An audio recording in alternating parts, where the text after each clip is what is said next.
Veamos, en el laboratorio de hoy vamos a dar un pasito más allá en la construcción de nuestra aplicación. Hasta ahora hemos estado siempre trabajando en el servidor, haciendo nuestra API REST, y lo que vamos a hacer hoy va a ser, por primera vez, dar ya el salto a la otra gran parte que existe en una aplicación web, que es el front-end o cliente.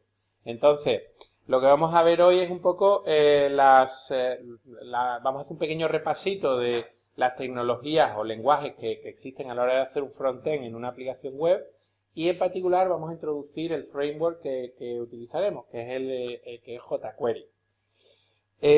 Veamos, lo primero, a ver, un momento, arranco aquí, bien.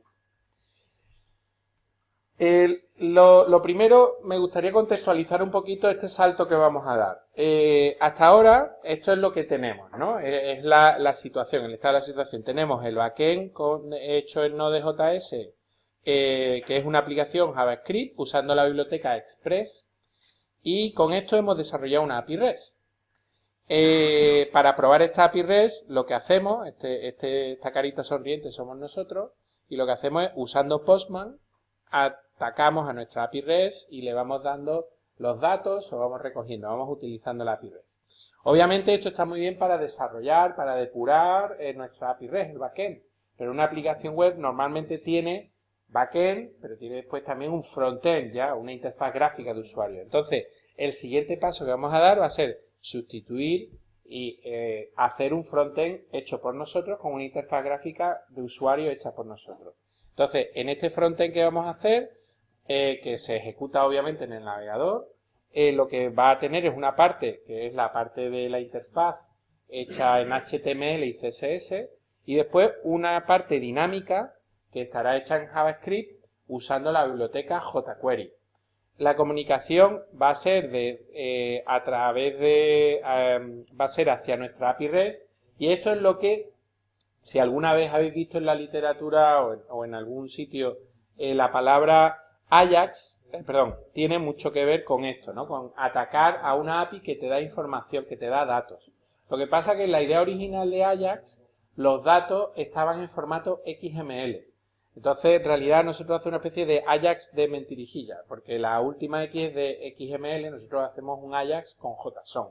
Pero aún así, por razones históricas, normalmente todavía se sigue, incluso aunque tú tengas una API REST, se suele decir que con JSON se suele decir que es Ajax, ¿vale? Lo digo para que si alguna vez oís en oye, pues esto está muy bien, esto de Ajax, tal, y dices, pues yo sé Ajax, yo he hecho una aplicación que usa Ajax, porque lo que vamos a hacer se denomina comunicación asíncrona desde JavaScript, pero en el formato JSON. Sí. No. Ajax surge en el contexto históricamente en el que el servidor, cuando te devolvía los datos, te decía datos puros, ¿vale? Ajax sí es sinónimo de una API que te da solo datos, ¿vale? Ajax conceptualmente es el uso de JavaScript en el cliente para invocar a una API que te da datos, nada más. Lo que pasa es que al principio JSON no se utilizaba, lo que se utilizaba era un lenguaje que era XML, y entonces por eso se acuñó la frase, el acrónimo Ajax, que viene de Asynchronous JavaScript and XML. Entonces, con la evolución de los datos y ahora con el triunfo de JSON, ahora ya casi todas las APIs son APIs que te devuelven los datos en JSON. Pero se sigue un poco la coletilla, el acrónimo de Ajax como, bueno, mi aplicación usa la API y recoge los datos, sin entrar en qué formato están esos datos, que normalmente es JSON, ¿vale? Entonces nosotros estamos usando el concepto de Ajax, lo que vamos a utilizar a partir de ahora, cuando desarrollemos nuestro frontend. Bien, de hecho, normalmente se suele decir que es un frontend Ajax, es un adjetivo que se le pone al frontend, porque es una forma en la que el frontend se comunica con el backend. Nosotros vamos a usar un frontend Ajax, aunque con un formato de JSON. Bien, pues para empezar un poco en esta parte de cliente, de frontend, lo primero es hacer un pequeño recordatorio de todo eso que visteis en Easy, que supongo que lo tenéis súper fresco, que de HTML, CSS, lo tenemos más o menos claro. Entonces voy a hacer un pequeño repasito de 10 minutos de lo que visteis en el cuatrimestre de Easy, ¿vale? Y bueno, supongo que lo tenéis, vamos, por lo menos lo básico como para empezar a introducir jQuery.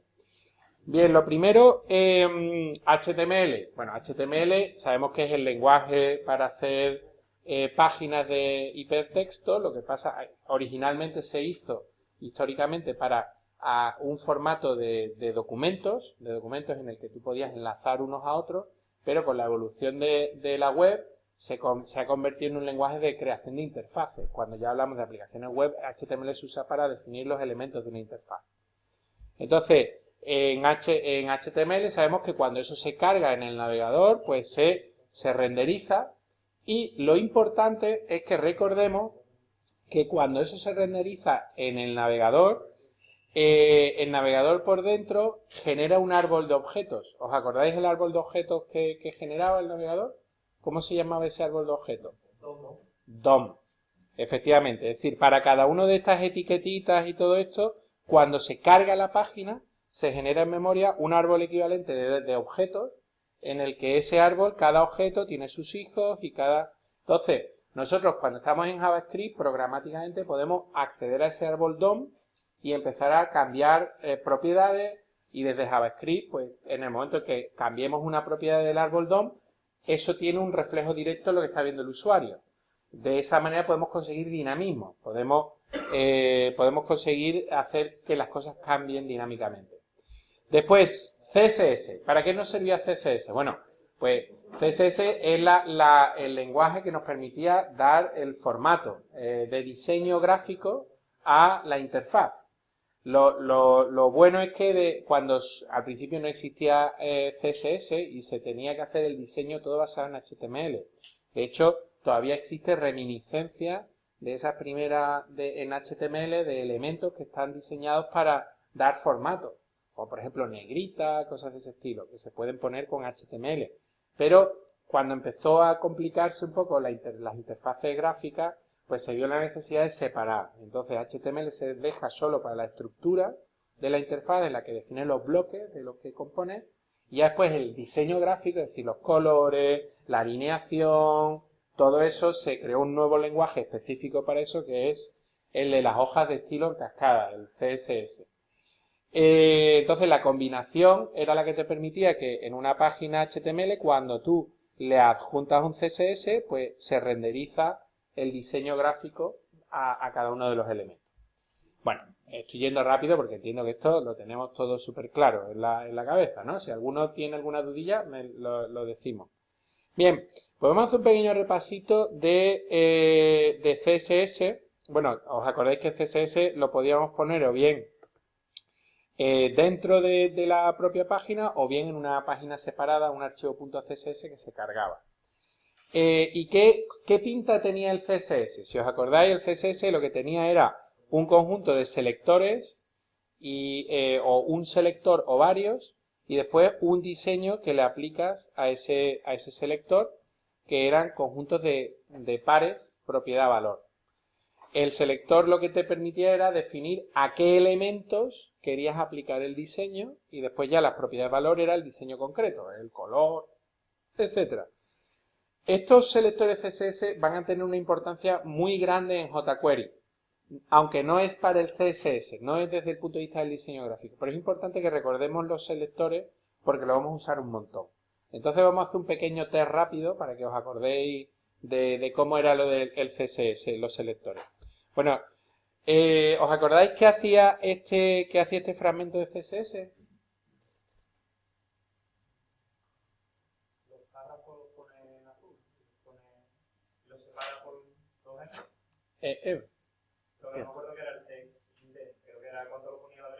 Indentación, en la indentación, efectivamente. Bueno, efectivamente, el color blue es que te pone el texto, pero a mí lo importante, el texto en azul. Y el text indent es que te separa el texto, te lo indenta 2EM. EM, ¿os acordáis lo que era el EM? El ancho que ocupa una M. Pero bueno, esto no es importante para la asignatura, no vamos a meternos a nivel de diseño. Pero lo interesante es lo de la P. Lo de la P era un selector que era el nombre de la etiqueta. Con el nombre de la etiqueta lo que estabas diciendo es seleccionar todos los elementos P que hay en tu HTML. ¿Vale? Después, si hacíamos esto, P espacio EM, espacio, ¿qué hacíamos? ¿Qué significaba este espacio?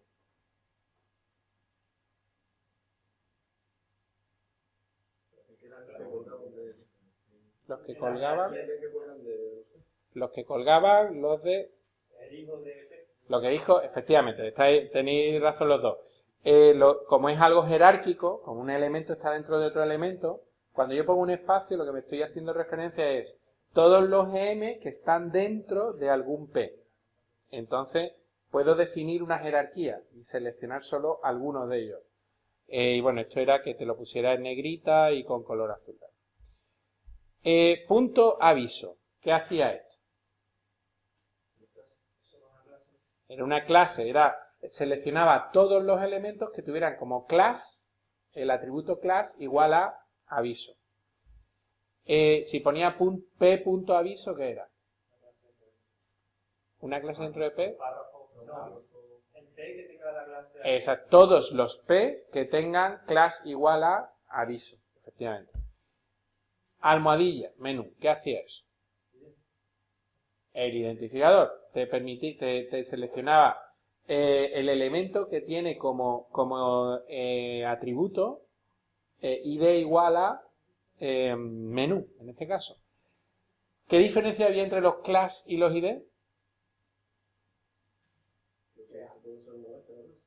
Exacto. No, en teoría y en la práctica. Todas las etiquetas solo puede haber un valor único de identificador. Es decir, si yo pongo el id igual a Pepito en un elemento, ya no puede haber ningún otro elemento que tenga ese identificador. En cambio, los class sí que me permite, puedo poner muchos elementos que tengan el mismo class. Entonces, cuando yo quiero hacer estilo solo a una cosa, utilizo la almohadilla tal, y cuando quiero hacer un estilo que aplique a muchas cosas, pues tendré que usar unas clases, ¿vale? Pero si el ID lo utiliza el renderizador de HTML, Bueno, sí, no te da fallo, pero el CSS te puedo asegurar que puede hacer cosas muy raras. No, el HTML y el CSS y el JavaScript de cliente están, los parsers y los intérpretes están hechos, digamos, a prueba de bomba. Es decir, están preparados para que el que está escribiendo ahí haga barbaridades. Intenta ahí recuperarse como puede, pero está mal. Está mal. Lo que pasa es que no te lanza, no te bloquea la página ni te dice nada, pero mal está. Vamos. De acuerdo, seguimos. Bien, pues vamos a poner en práctica un poco todos estos conocimientos que teníamos, a ver si nos acordamos. Bueno, imaginaros que yo tengo esta HTML que tiene una cabecera, un div con un H1, UL, tal, algunos EM por aquí dentro, tal. Esta es la renderización por defecto, ¿vale? Cuando yo no le pongo ningún estilo, ¿vale? Bien, pues venga, vamos a empezar. Si yo pusiera sobre esto, ¿qué se pondría en azul de aquí, de este texto? Y no me digáis el Pedro, no, quiero el texto. ¿Qué se pone en azul? El índice, ítem 1, ítem 2, contenido, párrafo primero, párrafo segundo. ¿Qué se pone en azul?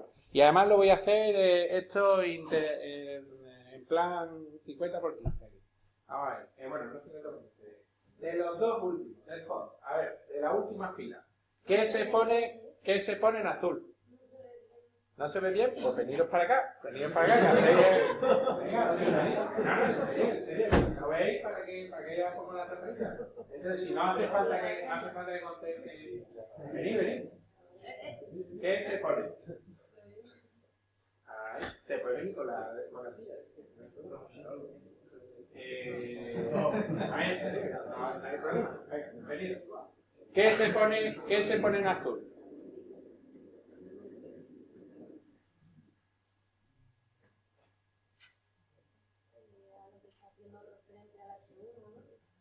He dicho que lo que quiero que me digáis es que se pone azul el que índice, ítem 1, ítem 2, contenido, párrafo primero, párrafo segundo, ¿qué se pone en azul?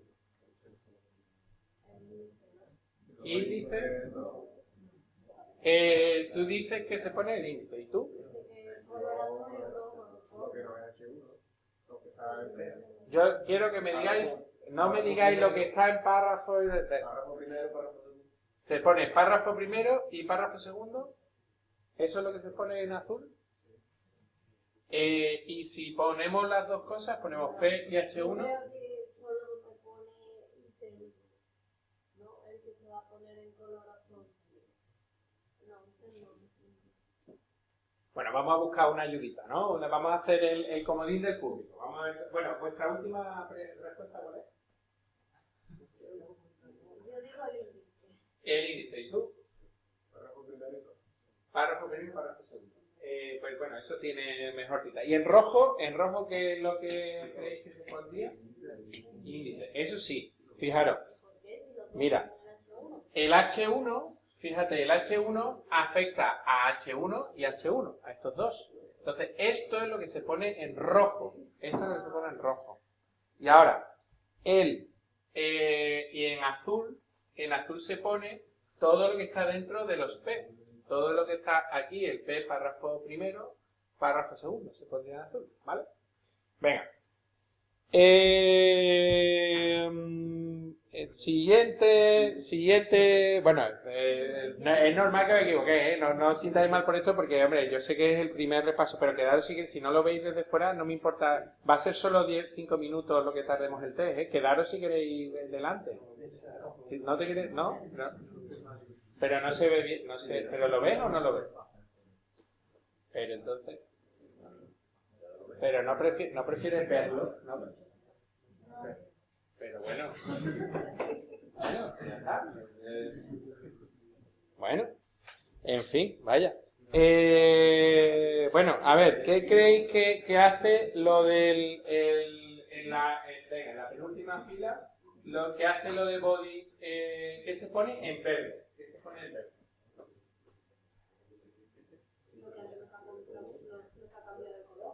Eso no me va, esa respuesta no me vale. Quiero que me digáis un texto de...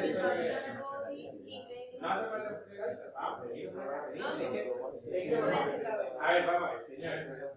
Lo que no tiene sentido es que yo prepare unas transparencias para que no las veáis. Es decir, tenéis aquí todo este espacio y no necesitáis el ordenador para nada. Para nada. Así que por favor, venid con todos los que lo veáis. Es que yo no puedo poner más grande la transparencia ahora mismo, pediros por favor todo lo que lo veáis, que no hay... Tú lo ves, ¿vale? Perfecto, lo veáis perfecto. Venga, no me vale...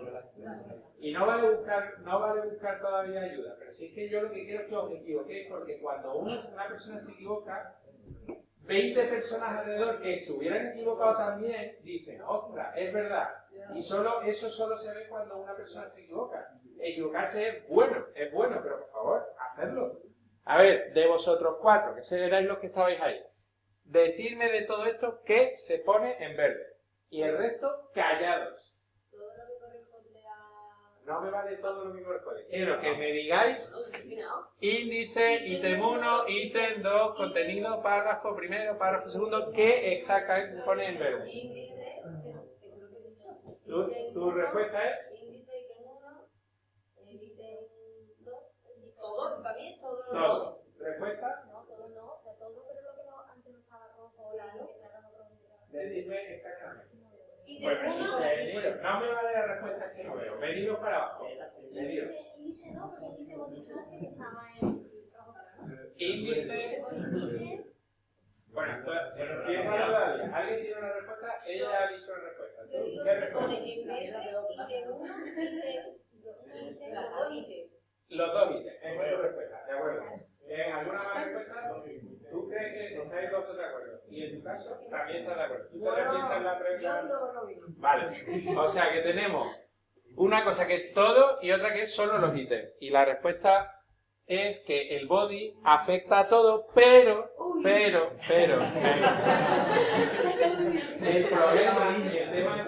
el tema está en que las hojas de estilo en cascada se aplican desde lo más general a lo más específico y se van machacando unas a las otras. Entonces, el body afecta a todo lo que, todo en principio se pondría todo en verde, eso sería correcto, si solo fuera eso. Pero el problema es que, como tenemos esto y además tenemos lo más particular, siempre lo más particular tiene precedencia a lo más general, ¿vale? Bien, seguimos, venga, ya, si no veis, quedaros, pero seguimos adelante, venga. ¿Qué se pondría en azul? Y la fila de vosotros 5, lo veis todo, ¿no? Voy uno por uno. El que primero tenga una respuesta que me la diga. ¿Ya? ¿Tú? Venga. Segundo párrafo, la parte segunda. Segundo, en tu caso. ¿Alguien más tiene una respuesta? Ahí antes, Nada, solo eso. Segundo. Y los dos ítems. no, pero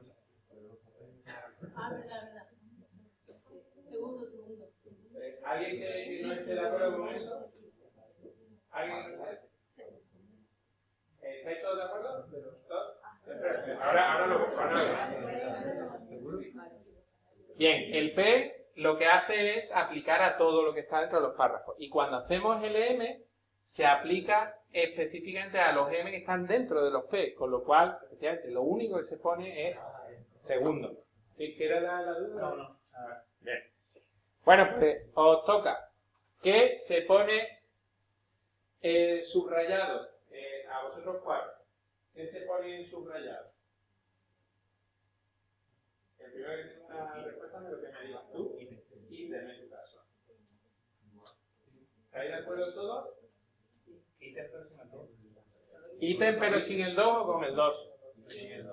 Sin el 2. El li, efectivamente, afecta a todo y el ítem a lo que está dentro. Entonces solo se quedaría subrayado el ítem, efectivamente. Y me queda ya primera fila. Entonces, ¿qué se pone en rojo? ¿Qué se pone en rojo? El primero que tenga la respuesta. Párrafo segundo. Todo párrafo segundo. ¿Alguna respuesta alternativa? ¿E ítem 1 también? ¿Los dos? ¿Alguien que entonces, y el resto que estáis más de acuerdo con él o con él? Con él, vosotros estáis de acuerdo con vuestro compañero de equipo y vosotros estáis de acuerdo con ellos o con. Ah, bueno, tú eres ya del vosotros dos con él. Párrafo segundo. Estoy pensando si segundo también o no. Pues a ver, si dependiera tu vida de ellos, ¿qué harías? Yo diría que segundo está dentro de la clase. Entonces, ¿cuál? Tecla y después cierra con barra P. Pero entonces, ¿cuál es tu respuesta? Párrafo segundo. Ellos dicen que también se pone el ítem 1. Ah, También, vale, bien, de acuerdo. Claro, es que esto afecta a todas las clases. Afecta todos los elementos de cualquier tipo que tenga en la clase. Y bueno, yo creo que este ya es casi el último.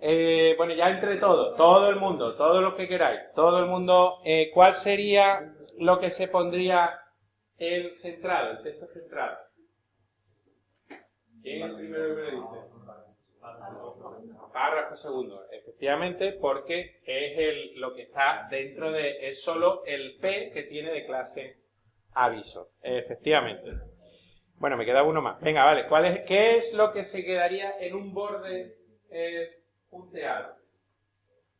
¿Qué se quedaría en un borde punteado? todo lo que está dentro del menú. Es decir, ¿qué es? Dice hasta párrafo segundo. Índice, ítem 1, ítem 2. Efectivamente. Eso es lo que se quedaría todo punteado. Efectivamente. Pues muy bien. Ya, yo creo que ahora ya el texto es más grandecito. Así que si queréis ya podéis iros un poquito más para allá. Bueno, ¿por qué por qué me he parado tanto en los selectores? Porque es la forma que tenemos en jQuery de seleccionar los elementos. Ahora lo vais a ver. Bueno. Ya hemos repasado un poquito de HTML, un poquito de CSS y ahora vamos a repasar un poco de JavaScript. ¿Cómo se utilizaba JavaScript? A ver que os veo ahí. A ver. ¿Qué se utilizaba? JavaScript se utilizaba en el cliente, se utilizaba para hacer la parte dinámica. Entonces, el JavaScript es el mismo que hemos estado utilizando todo el curso. Lo que pasa es que lo hacemos en servidor. ¿Cómo se utilizaba en el cliente? Pues se utilizaba metido dentro de normalmente una función y lo podías poner o bien dentro de la etiqueta script, dentro del propio HTML, o bien se podía poner en un archivo separado y poniendo src igual a y se ponía el JavaScript. Normalmente tú lo que hacías era ejecutarlo cuando sucedía algo, cuando hay un evento, cuando alguien hace clic en un botón o cuando alguien escribía, etcétera. Siempre era cuando se lanzaba algún evento. ¿Y cómo se hacía exactamente? Bueno, esto es un ejemplo de un JavaScript muy básico. Era un JavaScript, ¿alguien se acuerda de lo que hacía esto? ¿Esto se ve más o menos? Los del fondo, ¿qué tal? ¿Lo veis? ¿Más o menos que más? Bueno. Lo de la miopía bueno, si queréis volver para adelante sin problema, en cualquier momento. ¿Qué era lo que alguien se acuerda un poco de Easy? Esto se veía en Easy. ¿Qué era lo que hacía? Dentro de la etiqueta MyList, ¿Cuándo? No se ve, era una pregunta trampa. Efectivamente, esto lo que hace es que coge del árbol DOM, coge el objeto que corresponde a la etiqueta esta y le mete en el atributo innerHTML, le mete texto dinámico. Esto permitiría el usuario, cuando se ejecutara esto, ¿qué es lo que vería? Que de pronto aparece en la página web el texto dinámico. Había innerHTML y también había innerText. No sé si os acordáis. InnerHTML era cuando tú metías contenido HTML, podías meter aquí dentro contenido HTML, y cuando ponías innerText, lo que escribías era tal cual lo que se ponía aunque pusieras etiquetas. Bien, normalmente, como os decía, esto se hacía cuando sucedía un evento. ¿Cómo asociábamos los eventos en JavaScript? Pues tú definías, por ejemplo, un div o un botón o lo que sea y hacías en el atributo onClick, y entonces cuando el usuario hacía clic, se ejecutaba el código que estaba dentro del atributo y eso ejecutaba el JavaScript que tuvieras definido previamente. Esto lo que hace este código es que mostraría un muestra texto y cuando pincharas en muestra texto se ejecutaría la función y se pondría aquí un contenido. Bien. Bien, pues nosotros no vamos a utilizar JavaScript directamente, vamos a utilizar jQuery, que es una biblioteca que se ha convertido en los últimos años en el estándar de facto de desarrollo en cliente. Es una biblioteca que te hace mucho más sencilla la programación en JavaScript. De hecho, su eslogan, tal como ponía aquí, es Write less y do more. Es decir, escribe poco o escribe menos y haz más. Normalmente esa frase no suele ser una buena consejera en la programación, porque escribir menos suele significar escribir más críptico, que te quede como más críptico todo, y eso es malo. Pero en este caso, en jQuery, en realidad, este write less lo que quiere decir es que escribe menos código, pero muy limpio, y haz más. Entonces, en jQuery se aumenta, en mi opinión, la legibilidad del código y se genera y se hace mucho más rápido todo. Entonces, yo creo que esas han sido las razones, todos son ventajas por las que se ha convertido en el estándar. Es decir, se han generado muchísimas bibliotecas de JavaScript en cliente en los últimos años. Hay un montón, no sé si os suenan las palabras Angular, React, Backbone. Hay un montón de bibliotecas JavaScript que han tenido mucho éxito. Bueno, pues todas ellas, que son bibliotecas de más alto nivel, se apoyan por debajo de jQuery. Es decir, jQuery, digamos, se ha convertido en el estándar en el que se apoyan todas las demás. Con lo cual, yo la verdad que estuve decidiendo en el curso que nos metiéramos a mí la que más me gusta es Angular, pero creo que es demasiado avanzado quizás para donde estamos, en el punto en el que estamos, entonces he preferido quedarme a nivel de jQuery. Pero quiero que lo hagamos con jQuery y no con JavaScript a pelo, porque JavaScript a pelo muchas cosas es muy farragoso de escribir y con jQuery, ahora lo vais a ver, queda muy limpio todo. Entonces vamos a acostumbrarnos a esta biblioteca. ¿Cómo se utiliza? Bueno, pues muy fácil. Os pongo aquí un par de referencias para los que tengáis interés. Una es, bueno, a la API de jQuery, que está bastante bien documentada, tiene un montón de ejemplos.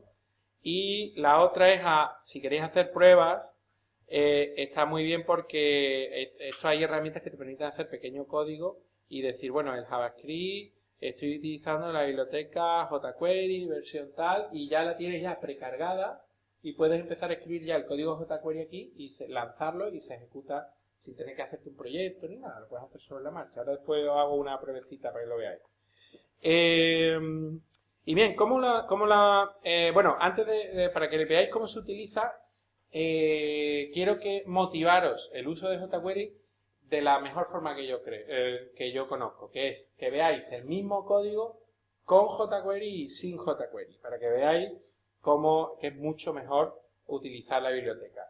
El mismo código que hemos visto antes, ¿vale? El código de un show text, que lo que hace es que cuando pulses el clic te muestre un contenido dinámico, que este es el JavaScript a pelo.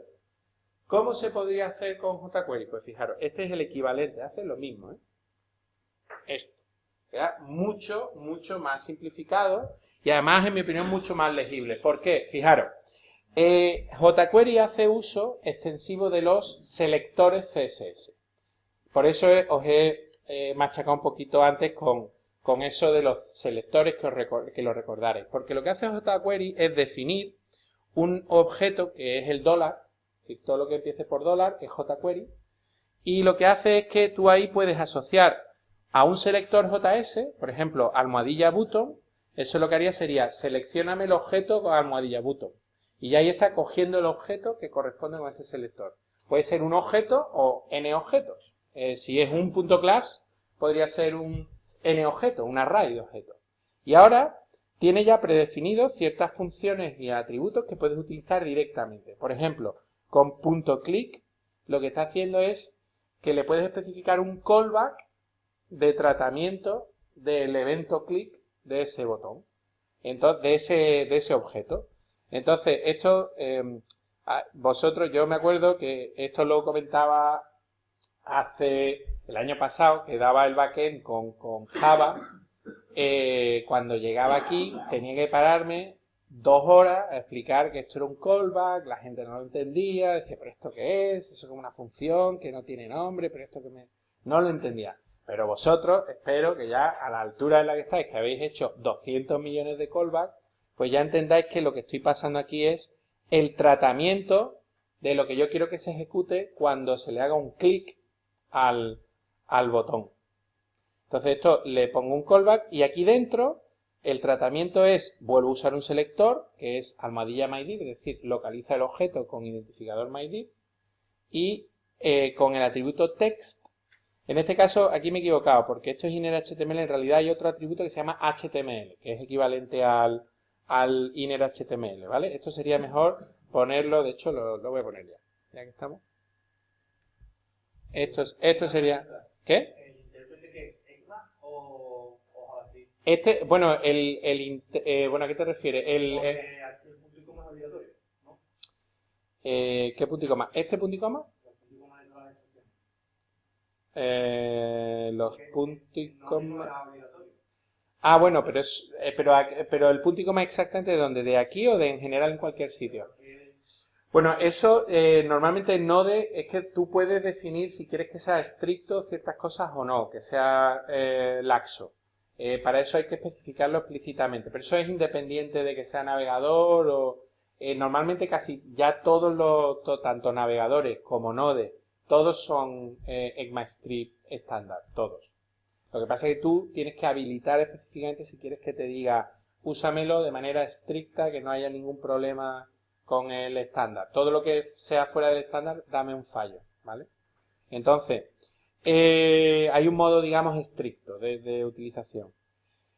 Yo, sinceramente, creo que es mejor ponerlo, porque así te vas acostumbrando y es mejor siempre acostumbrarte a ponerlo en todos lados y si te olvida alguno, pues bueno, no pasa nada, que no empezar a confiarte, no ponerlo y de pronto en un día te dé una desgracia el código. Entonces, como había una frase ahí, ¿no? Que eran las pistolas y otras cosas. Bueno, el ejemplo era las pistolas y otros elementos. Es mejor tenerla y no utilizarla que utilizarla y no. Tenerla y no necesitarla que necesitarla y no tenerla. Con las pistolas es un poco feo, pero en este caso creo que en los puntos y comas es mejor ponerlo, aunque no se necesiten, que no olvidarte de ponerlo y estar necesitando. Bien. Bueno, en resumen, ¿qué ventajas tiene el uso de JavaScript con jQuery frente al JavaScript básico? A ver, ¿qué veis ahí aparte de que es menos código? ¿Qué otras cosas, qué otras ventajas veis? Tienes que llamar al evento, que tienes que llamar el punto clic. No tienes que decir on click en el HTML, ¿Y eso por qué es una ventaja? porque solamente tienes el fichero de JavaScript, no tienes que estar. Efectivamente, estoy desacoplando la lógica dinámica, todos los JavaScript lo estoy desacoplando de la interfaz. De hecho, si esto lo tengo en un archivo separado, yo tengo el JavaScript absolutamente aislado y tengo un HTML puro sin nada. Entonces eso es fantástico, porque así no tienes que estar mezclando cosas. Y después para mí yo creo que queda mucho mejor usar esos selectores mucho más legibles, decir, oye, yo quiero ir al button tal, que no decir document.getElementById, myDiv, es un poco, en mi opinión, yo creo bastante coñazo. Bueno, pues vamos a trabajar con esto. Yo lo que os decía, vamos a hacer si queréis, una prueba muy rápida de jQuery, pero os tengo que enseñar una cosita, una cosa más para poder ejecutarlo, para poder utilizar jQuery. Bien, en la inicialización de jQuery es necesario dos cosas. Primero, que tenemos que tener un script en el que incluyamos la biblioteca jQuery, donde está, es una biblioteca que te puedes descargar, coges el enlace de la biblioteca y directamente la pones con un script. Y después necesitamos cargar la biblioteca con esta instrucción. Tenemos que poner $document ready function y aquí ya el código. Aquí dentro, el código donde están los tres puntos suspensivos, donde el código en el que puedo escribir jQuery, donde puedo usar el $. ¿Por qué necesito esto? Porque esto lo que hace es inicializar todo el árbol DOM, te lo inicializa con los elementos adecuados de jQuery. Entonces, si yo utilizo el $, fuera de esto, pues puedo tener problemas, puedo llegar a tener problemas. Así que siempre acostumbrados a poner el $document ready function y aquí dentro ya todo lo que tenga que ver con jQuery, todo lo que está. ¿Vale? Bueno, pues vamos a hacer un pequeño ejemplito, este mismo ejemplito en una pequeña aplicación, ¿vale? Venga, pues como siempre, si seguís mis pasos, la vamos a ir haciendo. Vamos a crearnos nuestra carpetita. Aquí tengo la de por la mañana. Vamos a L08 tarde. Vamos a coger y crearnos, como siempre, un git bash here. Esto voy a ir relativamente rápido porque esto entiendo que tenemos bastante solturilla, ¿no? Open with Atom. Y aquí lo que vamos a hacer va a ser, voy a poner esto aquí un poco, lo pongo un poquito esto más grande. ¿Me vais dictando qué tengo que hacer? npm init.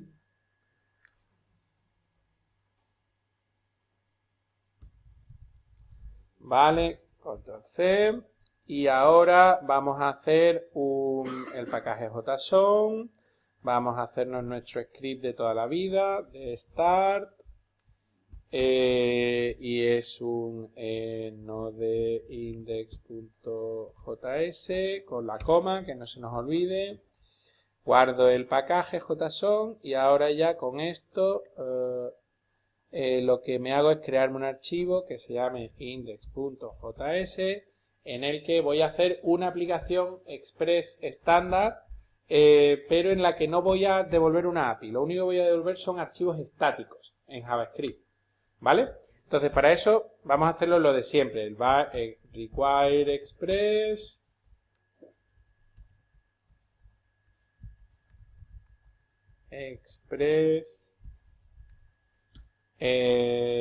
Después el port, bueno, no voy a usar ni el port, voy a ponerlo a pelo.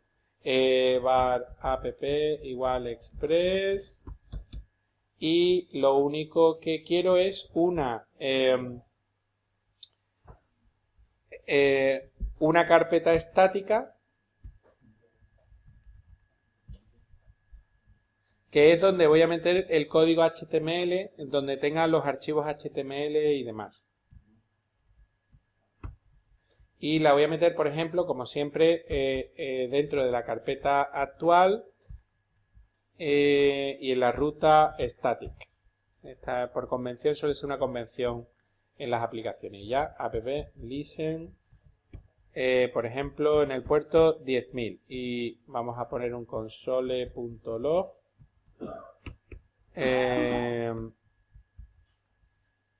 Server ready. ¿Vale?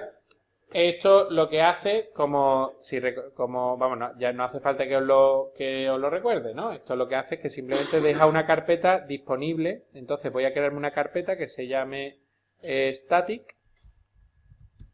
Y dentro de esa carpeta static voy a crearme un archivo que se llame index.html. Ese index.html, bueno, ¿esto os ha dado tiempo a copiarlo?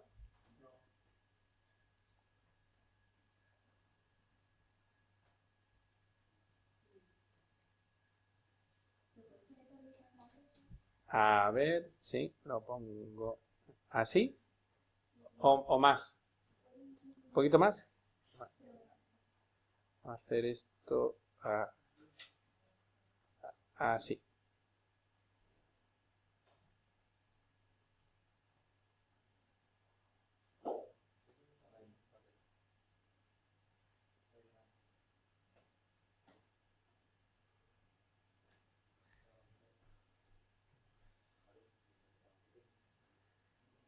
¿Ya?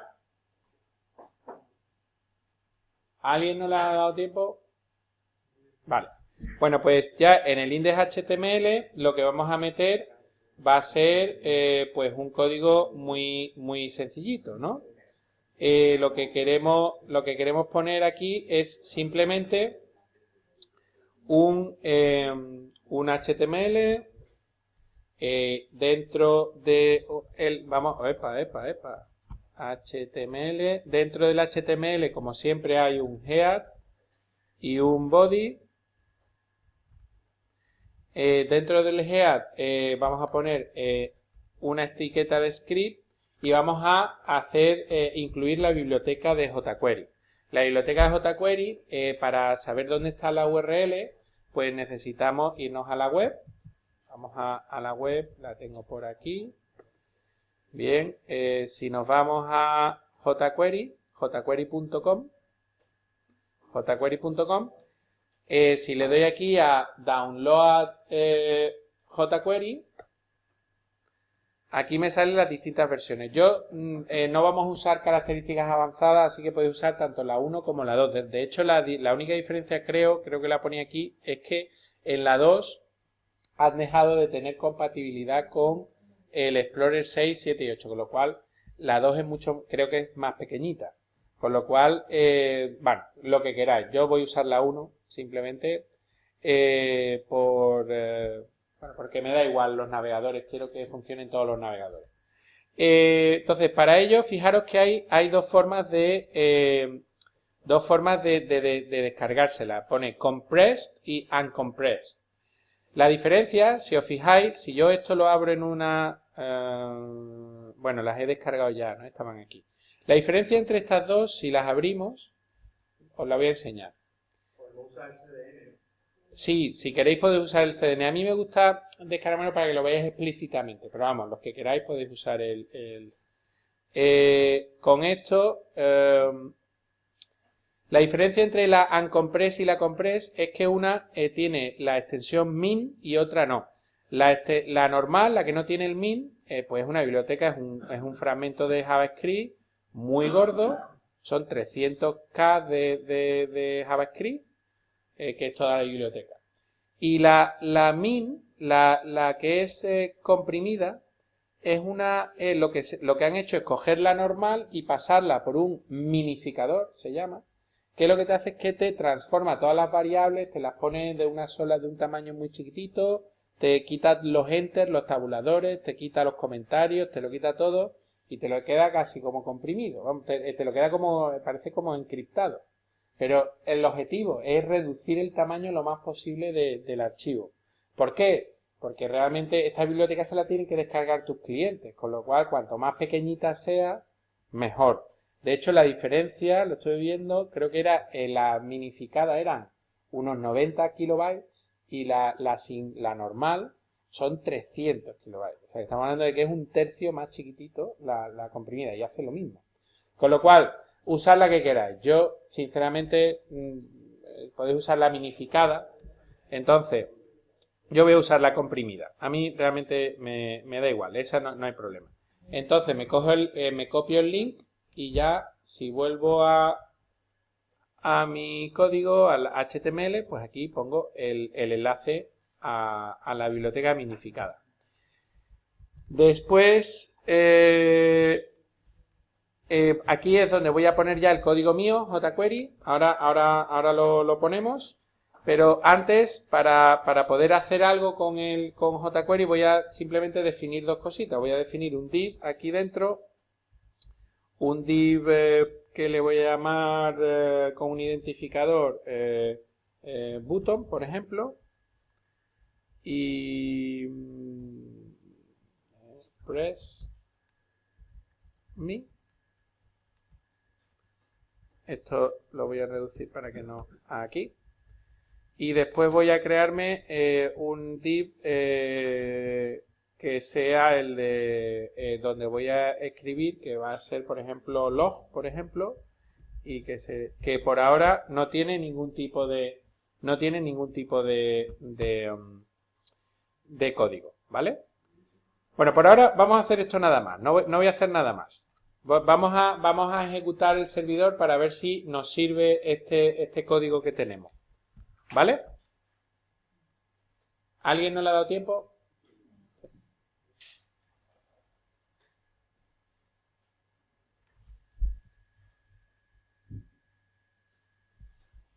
Bueno, los que lo hayáis conseguido, pues lo que os debe de salir, pues yo, si no me he equivocado de sintaxis, pues yo ahora lo que hago es, ¿le he dado a guardar todo? Sí. Le he dado a guardar, pues lo que tendría que hacer es si le doy a intentar arrancar, me va a dar error porque no he instalado Express. Entonces, tengo que hacer un npm install express -save. Entonces, esto me descarga Express, me lo instala, me crea la carpeta node modules. Y si todo va bien, puedo hacer un npm start. Y ya tengo el server ready. Ahora, ¿cómo puedo acceder a mi aplicación? Bueno, yo la he puesto en el puerto 10.000, con lo cual si me voy al navegador y pongo localhost 2.10.000, como le he puesto index.html, no le tengo que especificar nada más porque es la página por defecto. Así que me sale el HTML que acabo de hacer, ¿vale? Eso es lo que me sale. Bien. Control S le he dado, vale. Bien, pues ahora vamos a dar el siguiente pasito, vamos a poner el código en jQuery. ¿Cómo sería el código en jQuery? Bueno, pues lo que os decía, lo primero sería inicializar jQuery poniendo $document y .ready. Y ahora aquí, yo siempre prefiero hacerlo así y ahora ya aquí dentro hago el doble clic y ya meto el function que no tiene parámetros. Vaya hombre, ahora he hecho yo el...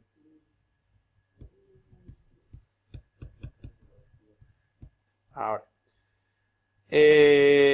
Pongo esto, bueno, voy a probar si te permite la sintaxis en ECMAScript, pero creo que el Chrome, el ECMAScript 2015 no me lo va a permitir. Esto no me lo va a permitir. Puede que sea en function. Tengo que ponerlo con function obligatoriamente. Entonces lo que voy a hacer va a ser un console.log. Simplemente decir jQuery ready. Voy a poner esto nada más, ¿vale? Simplemente esto. Vamos a ver, ahora os dejo que lo copiéis, pero vamos a ver si esto funciona. Si yo le doy a control R, si le doy a refrescar, no hace nada. ¿Por qué no hace nada? Porque el console.log lo que hace es que imprime en la consola de desarrollo de JavaScript en el navegador. Y esa la puedo consultar yendo a More Tools, Developer Tools, y aquí dentro, en Console, pues fijaros que sí que funciona, sí que permite esta sintaxis. Este es el console, cuando yo pongo un console log en cliente, porque este JavaScript se ejecuta en cliente, la consola se muestra dentro del navegador. Es la diferencia de cuando yo pongo un console.log en servidor, en el Node.js, se ejecuta en la línea de comando, ¿vale? Nunca os confundáis entre un console log de cliente de un console log de servidor. Bien, perfecto, pues entonces esto funciona y además me funciona con la sintaxis de ECMAScript nueva. Con lo cual, ¿cómo podría yo aquí hacer el código que os enseñaba antes? Pues bueno, pues nada, era $, y mi selector, $, button, punto click, y ahora aquí otro callback sin parámetros, en donde digo lo que se va a ejecutar, y en ese momento lo que voy a hacer es simplemente $,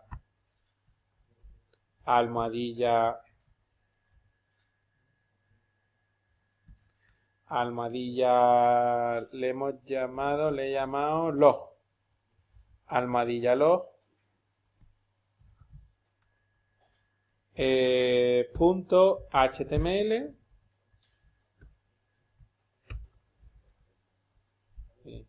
voy a ponerme un H1, lo voy a poner en plan grande. Hello world. ¿Vale? Venga, voy a ejecutarlo y ahora os lo dejo para que lo sigáis viendo. Bueno, fijaros que yo he tenido que parar el servidor cuando he cambiado el JavaScript. No lo tengo que parar porque esto es un contenido que estoy guardando en el JavaScript, en el HTML, y el HTML ese cada vez que yo lo pide se va a cargar, con lo cual los cambios en HTML y en JavaScript de cliente no tengo que reiniciar el servidor para que estén efectivos. Entonces, si yo simplemente recargo y le doy a esto, pues ya me sale el super hello world, ¿vale? Este es el código. En fin, bueno, pues lo que os voy a proponer, bueno, con esto ya hemos visto cómo se puede cargar el jQuery y cómo funciona. Bien, pues lo único que nos hace falta ya saber para poder utilizar nuestra API desde jQuery es cómo pedirle datos o cómo invocar las cosas. Para eso os he hecho una pequeña chuletita de los usos típicos de jQuery, lo único que os hace falta. Fijaros, lo voy a explicar. En jQuery, para poder hacer una petición al servidor a nuestra API, se utiliza el .ajax, $.ajax. Con $.ajax, esto lo que hace es que configura una petición al servidor, que sería, pues por ejemplo, /API, /v1, /town. Le puedes decir con type el método, puede ser get, put, post, lo que sea. Y opcionalmente, si es un post, por ejemplo, o es un put, que le tienes que pasar datos, utilizas el data y el dato en JSON que le quieres mandar. Bueno, en JSON o una variable que tengas en JavaScript. Entonces, con esto lo que hace es que se configura la llamada y se manda. Entonces, como es asíncrono, es una petición asíncrona al servidor, nosotros ya sabemos que implica que es una llamada asíncrona. ¿Qué nos hace falta para tratar la llamada asíncrona? Un callback que se ejecute cuando reciba los datos, cuando la petición se haya hecho. Si estoy haciendo un get al servidor, me va a dar unos datos. Entonces, para recibir esos datos me hace falta un callback. Si hago un post al servidor, le estoy mandando yo datos al servidor, entonces el callback, ¿para qué me hace falta?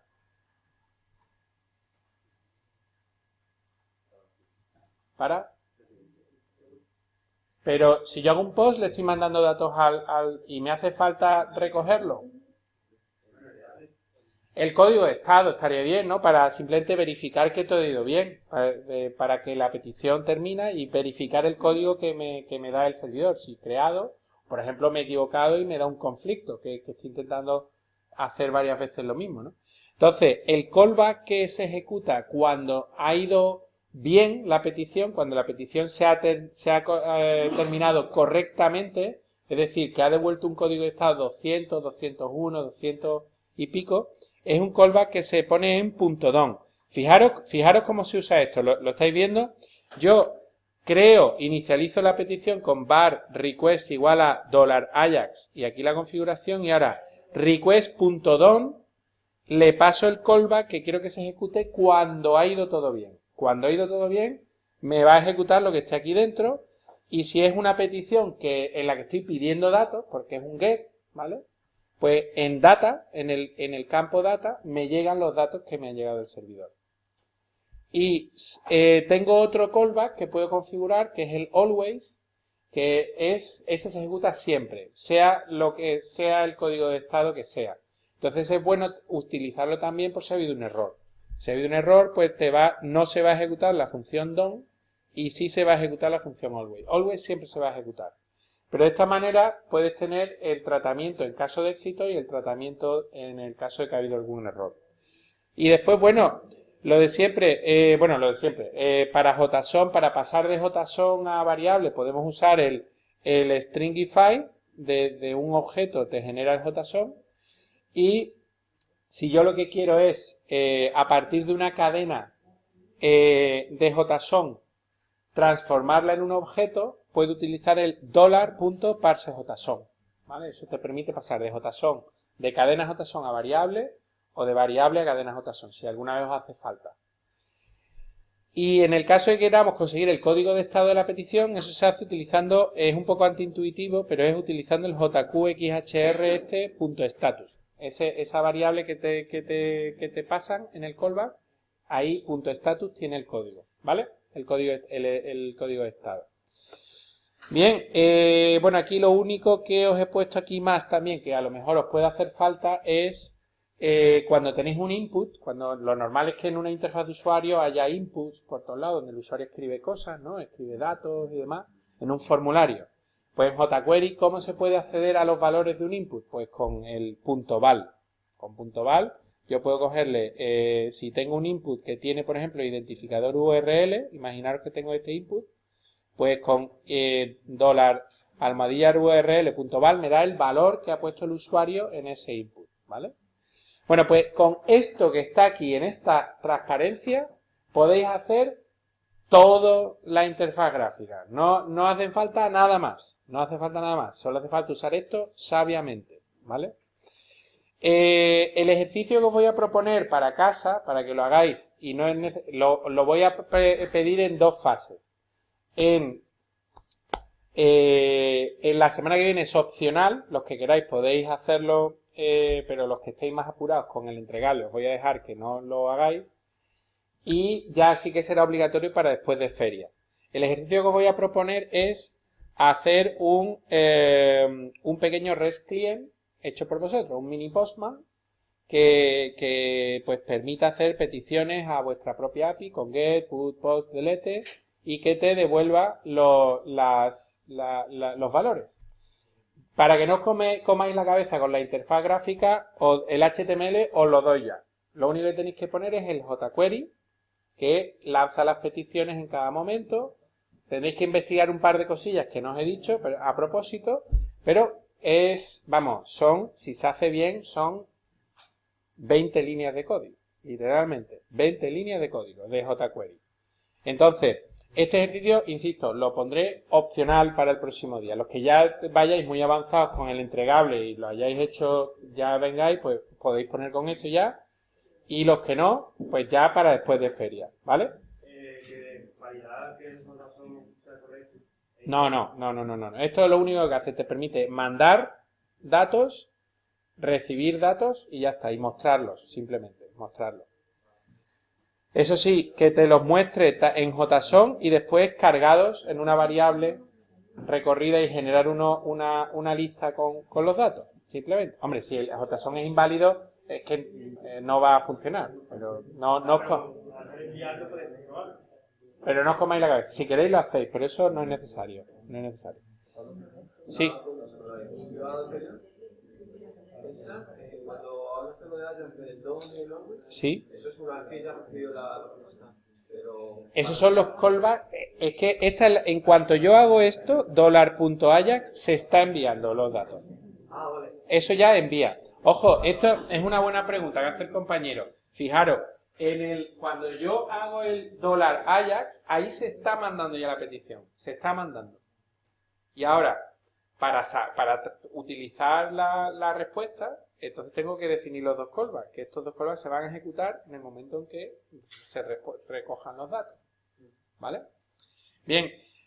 Además os voy a proponer ya para después de feria también dos trabajos extra, los que queráis, para subir notas, que son un curso más de Codeschool, que es el de Try Git, que es un curso que está muy bien, es gratuito y que te da una serie de ejercicios para ver todas las funciones de jQuery. Nosotros no vamos a usar la mayoría de cosas que están, pero está muy bien saberlas porque así profundizáis un poquito en jQuery, para qué sirve y demás. Además es bastante ameno el curso, ya lo veréis.